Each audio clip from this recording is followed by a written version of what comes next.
भाजपा के नेता ही बलात्कारी क्यों हैं?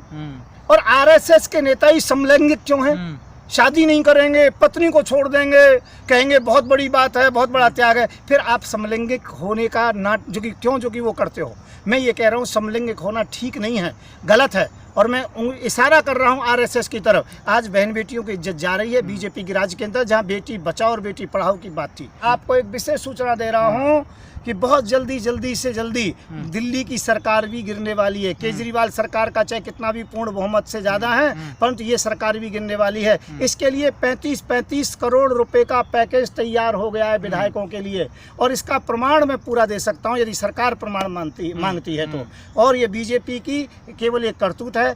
मैं कह रहा हूँ सरकार के पास पूरा पैसा है, अडानी अंबानी के पास पूरा पैसा है, केवल गरीबों का शोषण किया जा रहा है, गरीब व्यक्ति को और दबाया जा रहा है। अभी तो गरीबों का खून बेचा जाएगा देशभक्ति के नाम पर, कि भाई जो कि चाइना का जो कि युद्ध होने वाला है, आप खून दीजिए, और नारा लगाएंगे तुम हमें खून दो, हम तुम्हें जो कि विजय देंगे, ये करेंगे वो करेंगे। उनका खून बेचा जाएगा विदेशों में, उनकी किडनियाँ बेची जाएंगी, उनके क्या क्या नहीं किया जाएगा गरीबों के साथ में। अब तक क्या नहीं किया जा रहा है? हर गरीब जो कि गरीब के साथ में शोषण किया जा रहा है।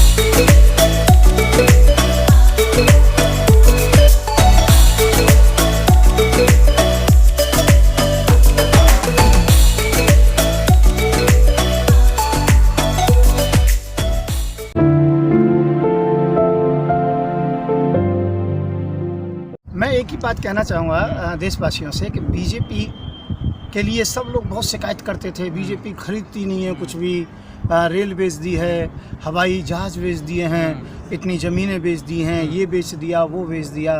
तो मैं एक बात कहना चाहूँगा, नहीं, बीजेपी ने खरीदना शुरू किया है। बीजेपी ने सीबीआई को खरीदा है, विजिलेंस को खरीदा है, ईडी को खरीदा है, स्पेशल सेल को खरीदा है, प्रशासन को खरीदा है, और आप तो मीडिया वाले हैं, परंतु मैं कहना चाहूँगा बड़ी मीडिया को भी खरीदा है। तो बीजेपी इस समय अब जो कि जगह जगह विधायकों को खरीद रही है, और वो अच्छी प्रकार से और लोगों को डरा धमका रही है। जैसे कि ज्योतिराज सिंधिया के मामले में और सचिन पायलट के मामले में एक बात कहना चाहूँगा, इन दोनों को इतना डराया है, इतना धमकाया है कि तुम्हारे पर ईडी जो कि आपको प्रश्न करेगी, आपको पूछताछ की जाएगी, स्पेशल सेल में रखा जाएगा, ये किया जाएगा, आपको जेल में डाल दिया जाएगा, आपकी पूरी चेकिंग की जाएगी, आपकी जाँच की जाएगी। उसके आधार पर इसको डराया धमका गया है। और ये दोनों बच्चों ने केवल जो कि डर करके ये सब प्रतिक्रिया कर रहे हैं, और जो लोग विधायक वगैरह हैं वो भी डरे हुए हैं। और डरा करके किया जा रहा है, ये अपनी स्वेच्छा से कोई कुछ नहीं कर रहा है। ये जानते हैं अच्छी तरीके से जिनके पिताओं ने, चाहे वो माधवराव सिंधिया है, चाहे वो राजेश पायलट हैं, तो दोनों ने अपना जीवन गंवा दिया। एक एक पसीने की बूंद से और खून की बूंद से कांग्रेस को सींचा। क्या उनके बच्चे कभी धोखा कर सकते हैं? कभी नहीं कर सकते। अब यदि वो ऐसा नहीं करते हैं तो बीजेपी के लोग आते हैं, उनको समझाते हैं, या तो ये करिए या फिर आपको ये किया जाएगा। अभी मुझे एक धमकी मिली थी बहुत बड़ी, और बीजेपी के बहुत बड़े नेता के द्वारा मिली थी, जो 3-4 नेता हैं बड़े बड़े, उनमें से ही एक व्यक्ति के द्वारा धमकी और इसने भरा जो कि समाचार मिला। उनका मिजोरम के आप जो कि बन जाइए राज्यपाल, और आपको सब व्यवस्थाएं दे दी जाएंगी, पैसा भी दिया जाएगा, जीवन भर के लिए आपको आनंद हो जाएगा, और आप चले जाइए। मैंने कहा आप ये कहलाना चाहते हो कि देश का मुसलमान ये समझे कि मुझे बीजेपी ने खरीद लिया है, केजरीवाल की तरह, हैं, अन्ना हजारे की तरह, और जो कि राजेश पायलट के लड़के की तरह, और या फिर जो ज्योतिराज सिंधिया की तरह, माधवराव सिंधिया के जो लड़के की तरह। मैं ये कहना चाहता हूँ, फिर एक बार मेरे पास पेशकश आई थी कि आपके कई विधायक इस प्रकार के टच में हैं, जो आम पार्टी के, और कई लोग जो कि अच्छी प्रकार से नेता जो कि बड़े आपके टच में, इसको किसी भी प्रकार से गिराइए, हमें कैसे भी कितना भी पैसा लो, कुछ भी करो, इस सरकार को, दिल्ली की सरकार को गिराओ।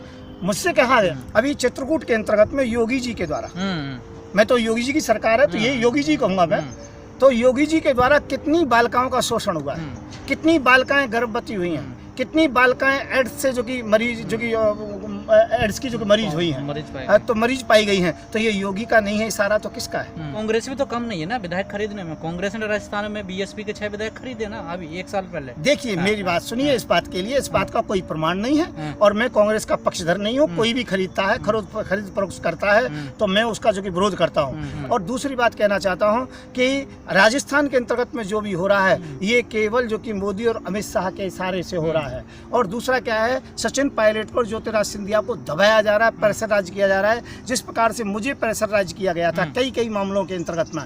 और मैं ये कहना चाहता हूँ, ये केवल ईडी, सीबीआई, विजिलेंस इत्यादि को मिसयूज कर रहे हैं और कुछ नहीं कर रहे हैं। लेकिन सर, जैसे राजस्थान में अभी हालात हैं और जिस प्रकार मुख्यमंत्री के बयान आ रहे हैं, तो आपको नहीं लगता कि राजस्थान में कांग्रेस सरकार गिर जाएगी जैसे एमपी में? मैं क्या कह रहा हूँ कि वहाँ पर सरकार गिरेगी। शाहीनबाग का जो कार्यक्रम था उसके अंतर्गत में बीजेपी के यदि अमित शाह और समित पात्रा का नार्गो टेस्ट करा दिया जाए और उनके साथ मेरा नार्गो टेस्ट करा दिया जाए तो पूरी पोल खुल जाएगी। आखिरकार हुआ क्या है, क्या नहीं हुआ है। मैं एक बात कहना चाहता हूँ, मोदी जी आप चुप रहो, शासन करते रहो, नहीं आपको विकास दुबे की तरह दिन कितने लोगों का इनकाउंटर कराना पड़ेगा, तब भी उनकी जबान नहीं रुकेगी। ध्यान रखना, आप बहुत गलती पर हो, ये तानाशाही से काम नहीं चलेगा। विकास का मार्ग अपनाइए, विकास दुबे जैसे लोगों को मारने से काम नहीं चलेगा। आप कोई भी काम नहीं कर रहे हो और कोरोना आपके भाग्य से आ गया। कोरोना के नाम पर आप जो कि लोगों को डरा रहे हो, धमका रहे हो, ये करना है वो है। सर कांग्रेस में जो शीर्ष नेतृत्व है उसमें इतनी कमी आ गई है कि वो अपने नेताओं को संभाल नहीं पा रही है। जो यूथ नेता हैं वो टूट रहे हैं, लगातार पार्टी में से जा रहे हैं छोटे। नहीं, वो कमजोरी नहीं आई है। मैं उसका जो पक्षधर नहीं हूँ, ना मैं कांग्रेस का प्रवक्ता हूँ। कमजोरी नहीं आई है, ये सत्ता के प्रभाव से उन लोगों को एक एक करके डरा धमका रहे हैं। उसे ईडी का जो कि प्रेशराइज कर रहे हैं कि ईडी के द्वारा ये होगा, प्रेशर दिया जा रहा है। और ये लोग केवल तभी तक यहाँ से अलग है जब तक भाजपा नहीं समाप्त हो रही है। जिस दिन भाजपा समाप्त होने लग जाएगी, हिंद आर्मी अर्थात हमारी जो संस्था है उभरने लग जाएगी, तो उस समय ये सब छोड़ करके फिर जो कि अपनी जगह पर चले जाएंगे, इसमें कोई शंका नहीं है। पर इस समय सब लोग भाजपा से डरे हुए हैं। भाजपा की हिटलरशाही है, राजनीति बहुत गलत राजनीति है और ये राजनीति नहीं होनी चाहिए। मैं ये कह रहा हूँ, भाजपा का कोई भी किसी प्रकार का कोई पहलू अभी जो कि अच्छा नहीं है, देश के लिए चिंताजनक है बहुत बड़ी। लेकिन सर इतिहास गवाह है, ये तो कोई पहली बार नहीं हो रहा कि नेता इधर से टूट रहे हैं उधर जा रहे हैं, खरोद फरोख्त तो चलती रहती है सर। तो बीजेपी पे इतना बड़ा आरोप क्यों लग रहा है? नहीं, बीजेपी पे आरोप यूँ लग रहा है कि बीजेपी के कई प्रमाण सामने आए हैं। कभी पैसे का प्रमाण सामने आ जाता है, कभी प्रेशर का जो कि प्रमाण सामने आ जाता है। तो आज सभी लोग प्रेशर राइज हैं और कोई बात नहीं है। यदि प्रेशर राइज नहीं होते तो ऐसा नहीं होता। आखिरकार जहाँ डिप्टी सीएम को अपनी सरकार गिराने की क्या जरूरत पड़ती है? डिप्टी सीएम को प्रेशर राइज किया जाता है। मैं ये कि हरियाणा के अंतर्गत में एक व्यक्ति जो कि वो बना, देवीलाल का जो नाती है, ओम प्रकाश का जो नाती, क्या नाम उसका, दुष्यंत चौटाला। हाँ, दुष्यंत, वो थोड़ा सा जीता, उसका समर्थन लिया। जो कहते थे कभी भी ओम प्रकाश चौटाला बाहर नहीं आएगा, वो शायद 2 ही दिन के भीतर बाहर आ गया। तो ये सब राजनीतिक तहत के अंतर्गत में हो रहा है। अब ये बचाना चाह रहे हैं योगी सरकार को कि किसी भी प्रकार से योगी की सरकार रिपीट करे, दोबारा आए, पर ऐसा नहीं होगा। मोदी सरकार रिपीट करे, दोबारा आए, ऐसा नहीं होगा। इसके लिए हम कमर कस करके तैयार हैं और हम हर तरीके से लड़ाई लड़ेंगे। जैसे ये लड़ेंगे उसी प्रकार से दुगनी ताकत से हम लड़ेंगे। हम एक महाशक्ति उभर करके आ रहे हैं। बीजेपी की घृणित राजनीति है और ये कुछ भी कर सकती है। शहरों के नाम बदल सकती है, लोगों के चेहरे बदल सकती है, लोगों के जो कि वक्तव्य बदल सकती है, स्टेटमेंट बदल सकती है। तो ये कुछ भी कर सकती है। अभी इस पर कोई भरोसा नहीं है और ये हो सकता है ये केवल एक विरोध की राजनीति है और ये चाहती है किसी के द्वारा विकास ना हो जाए। जिन चीज़ों का ये विरोध करते थे, आज उन्हीं चीज़ों को ये ले रहे हैं। भाई ज्योतिराज सिंधिया को बता दिया तुम्हारा सब कुछ लॉक हो जाएगा, सब जो कि तोड़ फोड़ कर दी जाएगी, महल फैल सब जो कि मटिया मेट कर दिए जाएंगे। उससे डर करके आना पड़ा। उसके बाद में अब सचिन पायलट को कहा गया अब तुम्हें जेल में जाना पड़ेगा, ये घोटाले वो घोटाले तुम्हारे पिताजी के वो फोर्स के अंतर्गत में भी नाम वगैरह को उबालना चाह रहे हैं। तो इसीलिए उन घोटालों की वजह से, उन कारणों से ये जो कि कहीं ना कहीं कांग्रेस के इन बड़े वरिष्ठ नेताओं की गलती जरूर हैं, उन्हें छिपाने के लिए ये प्रेशर में आ रहे हैं और ये बीजेपी की तरफ चले जा रहे हैं। अब हम देखते हैं आखिरकार आम पार्टी की सरकार को ये कैसे तोड़ते हैं, जिसकी जिम्मेवारी कुछ हद तक मुझे दे रहे थे, जो मैंने मना कर दिया। और मैं ये कहना चाहता हूँ ये सरकारें तोड़ते रहेंगे। इनके पास चुनाव में जीतने का तो कोई ताकत रही नहीं है, इसलिए ये केवल चुनाव जो बिना चुनाव के सरकार को तोड़ फोड़ के ही अपनी सरकार बनाना चाहते हैं। सर, जो विधायक जो बिक जाते हैं तो जनता कैसे, किसके ऊपर भरोसा करेगी सर?